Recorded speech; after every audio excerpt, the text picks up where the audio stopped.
এই বিপদে আর শত্রু চেনা যায় কখন বলতো? আপনারা কমেন্ট করবেন। সুস্থ এই মানুষের যে টাকাটা, হ্যাঁ এই মানুষের যে টাকাটা, তুই যে টাকাটা আমাকে দিয়েছে, এর হচ্ছে মানে মাথার ঘাম পায়ে ফেলে উপার্জন করা, কষ্ট করা টাকা। আমি একটা কথা বলবো, এই তৌহিদ ভাইয়ের চ্যানেলটা হয়তো ছোট চ্যানেল, আমিও ছোট চ্যানেলে কাজ করি। সবাই এই চ্যানেলটাকে সাপোর্ট করবেন, এই ভাইটার সঙ্গে সবাই সহযোগিতা করবেন, যেমন আমাদেরকে সাপোর্ট করছেন, সহযোগিতা করছেন। এই তৌহিদ ভাইকে সবাই সাপোর্ট করবেন এবং চ্যানেলটাকে সাবস্ক্রাইব। আরেকটা ফোন ঠিক হয়েছে, কাভারটা আমার এই যে দেখো, এদিকে দেখো, কাভারটা যে কাদা লেগেছিল ঠিক হয়নি, এটা সেই দেখুন বন্ধুরা, সোনামার স্মৃতি। এতক্ষণ আসছে কি বলবো, ভালো এটা এটা দিয়েছিল। বুট খুলে দেবো, তাই তো খুলে দেবো, এটা খুলে দেবো। হ্যাঁ, আর একটা কথা বলি, আমি আমাদের ফেসবুকে এটা আমি খুলে, আচ্ছা আমি খুলে দিচ্ছি। আমার অর্থনৈতিক দিক থেকে এতটা ভেঙে পড়েছি যে এই বাড়িটা হচ্ছে আমার নতুন বাড়ি, আর এই বাড়িটা হচ্ছে আমার যে দিদি একটা ছিল, উনি হচ্ছে এখানে থাকতো। তো সেই ক্ষেত্রে আমি এই বাড়িটায় মানে আর মানে এই বাড়িটা ফেলে আমি যেতে পারছি না, কারণ একটা বাড়িতে উঠে গেলে একবার, দ্বিতীয়বার সেই বাড়িটা যদি ফাঁকা পড়ে থাকে সমস্যা হয়, এটা সবাই বলে। এটা আমার বাবা মা বলেছে যে বাড়ি যদি ফাঁকা পড়ে থাকে, বাড়িটা একবার উঠে গেলাম, এখন যদি মাঝখানে ফাঁকা পড়ে থাকলে সমস্যা হয়। সেই ক্ষেত্রে আমি মাঝে মধ্যে এই বাড়িতে থাকি, বা আমার যে পুরোনো বাড়িতে যে খাটটা ছিল, এই খাটটা নিয়ে আছি এখানটায়। আর সেটা পুরোনো খাট দেখছি, কোনো কিছু হয়নি এখানটা আমার, আমার মানে টাকা পয়সা মানে সংকেত অসুস্থতার জন্য কোনো কিছু আমার হয়নি, আর কোনো কিছু হয়নি। মালিক চাইলে সব ধীরে ধীরে ঠিক হয়ে যাবে। হ্যাঁ সব ঠিক হয়ে যাবে, কিছু হয়নি, এই বাড়িটা আর কিছু হয়নি, না ইলেকট্রিক কাজ হয়েছে, না ওই সিয়ারিং, জাস্ট গেট লাগিয়ে রেখেছি, একটা গেট লাগিয়ে রেখেছি। পুরোনো ফার্নিচার, নতুন ফার্নিচারটাকে নিয়ে আসলে হবে না, পুরোনোটা ফার্নিচার লাগিয়ে রেখেছি, কিচ্ছু হবে না এখানটায়, কিছু করিনি এখন আর, কারণ যা কিছু করবো সব নতুন করে রাখবো, একদম পুরো নিজের মতো করে করতে পারিনি, সামর্থ্যের কারণে কিছু করতে পারিনি। একটাই আসলো যে ফোনটা 17 প্রো ম্যাক্স যেটা কিনলাম নতুন, একটা ফোনটার সমস্যা একটা হয়ে গেল। হ্যাঁ, এমনি খাও, মুখে দিও না। এই ফোনটা যদি ঠিক করতে পারি তো ভালো, না হলে গেল। সেই আইফোনটা তো দিয়েই ফেলেছো, তো এটাকে তো এই পরিস্থিতির মধ্যে আবার আইফোনটা খারাপ হয়ে গেল। এটা আমার বাবা কিনে দিয়েছে। আচ্ছা আচ্ছা, এটা বাবা কিনে দিয়েছে, লিশানদা জানে, লিশানদার থেকে দেখো কত ফোন আসছে, দেখো ফোনটা একটু রিসিভ করবে, তোমার মাইন্ডটা ফ্রেশ থাকলে রিসিভ করবে, আর মেসেজে রিপ্লাই দেওয়ার চেষ্টা করবে।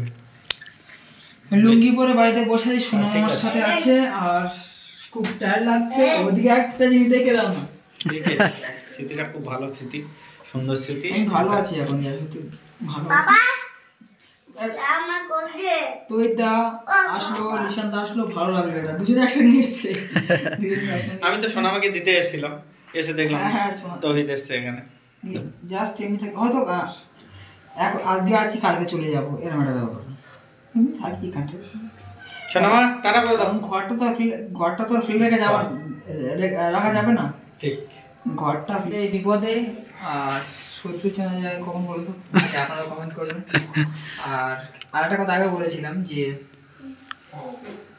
খুশির সংবাদ শুনে মিষ্টি খেতে আসা মানুষগুলোকে যখন তারা দুঃখের সংবাদ শুনবে, তাদেরকে হারকিন জ্বালিয়ে খুঁজে পাবে না, ওই রকম বন্ধু বান্ধব কিছু থাকে। এই যেমন তৈদা, হ্যাঁ যেমন তৈদা সাথে আমার কোনো সেরকমভাবে আসে না, আমাদের সেরকমভাবে আসে না, এটাই ফার্স্ট টাইম, মানে সেকেন্ড টাইম বলতে পারো। হঠাৎ এসে আসবো না কেন, তুমি এত অসুস্থ। এই মানুষের যে টাকাটা, হ্যাঁ এই মানুষের যে টাকাটা, তৈদা যে টাকাটা আমাকে দিয়েছে, এর হচ্ছে মানে মাথার ঘাম পায়ে ফেলে উপার্জন করা, কষ্ট করা টাকা।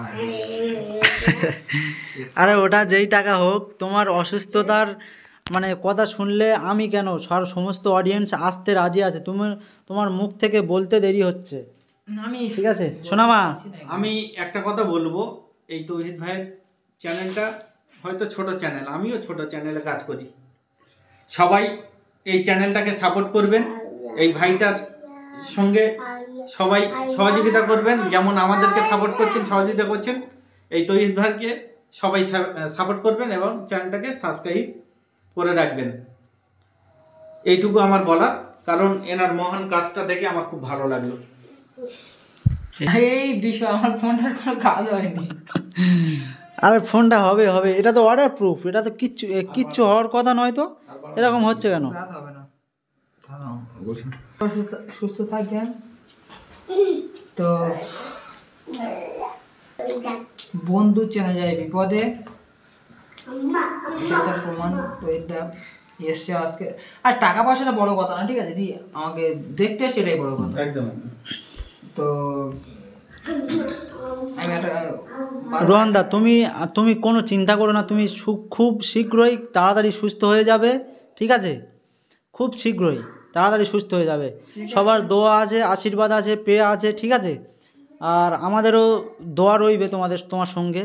আচ্ছা আর তা খুব তাড়াতাড়ি সুস্থ হয়ে যাবে। তো এটা ভালো লাগছে না, আমি একটু শুই, তুমি হ্যাঁ, রেস্ট করো। এখানে বসো। না, খাওয়া দাওয়া করবো না, আমি এই চলে যাবো এই মাত্র। আমার যা হচ্ছে আমি কিছু জানি না, যা জানার সবই শুনতাম, আমি এই বিষয়ে কিছু নেই। এবারে তুমি টাকা দিয়েছো, কি করেছো, আমি এটা রাখছি এখন। এটা রাখো সাইডে রাখো। যা করবে লিশানদা, আমার বাবা, আমি এসব বিষয়ে কিছু জানি না, বুঝি না। তো বাঁচলে বাঁচবো, মরলে মরবো, এইটুকু। কিচ্ছু হবে না, তোমার কিচ্ছু হবে না, কিচ্ছু হবে না। এক সময় খুলে বলবো, পুরো সোশ্যাল মিডিয়াতে পুরো খুলে বলবো, সবার চ্যানেল থেকে বলবো। তুমি এখন ভিডিও স্টপ করে দাও, এই সময় ভিডিওটা করা নিতে। ঠিক আছে স্টপ করে দিচ্ছি, তুমি রেস্ট করো, ঠিক আছে? লিশান দা, আসছি তাহলে। হ্যাঁ অবশ্যই, ভালো হ্যাঁ, থাকবেন। ঠিক আছে। আরে খাওয়া দাওয়া করে যাবে? না, খাওয়া দাওয়া করবো না, ঠিক আছে, আসছি আমি আবার কালকে আসবো, ঠিক আছে? কালকে নিশ্চয়ই আসবো আবার। তোমার কি মানে বাড়াবাড়ি হয় কি এখন, মানে শরীরটা ঠিক থাকবে, আমার তো দেখতে আসতেই হবে, তাই না? হ্যাঁ, ঠিক আছে। ভালো থাকবে, বস।